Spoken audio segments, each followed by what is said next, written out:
Les traitements en psychiatrie sont multiples. Les traitements les plus communs sont le traitement médicamenteux et la psychothérapie.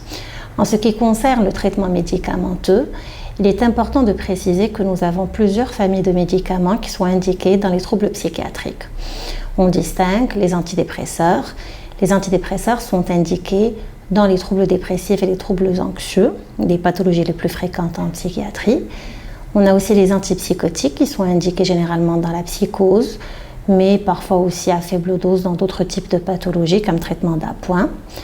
On a aussi les thymorégulateurs ou régulateurs d'humeur qui sont indiqués dans le trouble bipolaire, les anxiolytiques qu'on donne pour gérer l'anxiété et puis les hypnotiques qu'on donne dans les insomnies occasionnelles. Que faut-il connaître à propos de ces médicaments? Ces médicaments agissent en corrigeant le taux des neurotransmetteurs au niveau du cerveau. Parce que c'est la perturbation de ces neurotransmetteurs qui est en partie responsable de la survenue des troubles psychiatriques.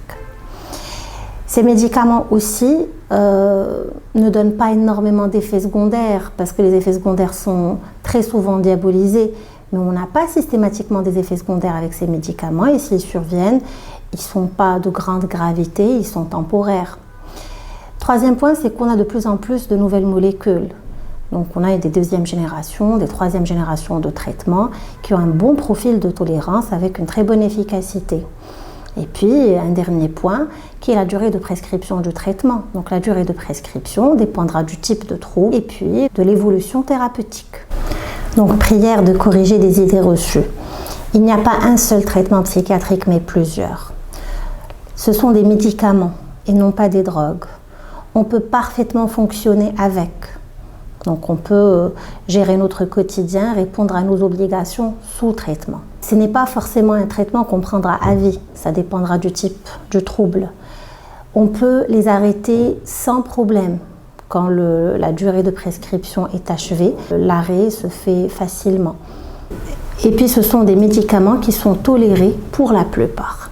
Veuillez par contre éviter l'automédication, surtout concernant certaines molécules, notamment les anxiolytiques benzodiazépiniques, car si ils sont mal pris, ils peuvent entraîner à terme un trouble de l'usage. À côté des médicaments, il y a un autre type de prise en charge, notamment les psychothérapies.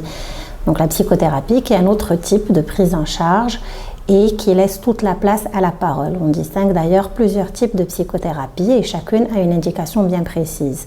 Donc je citerai la thérapie cognitive et comportementale, la thérapie des schémas, la thérapie psychodynamique, la thérapie interpersonnelle, le MDR et bien d'autres.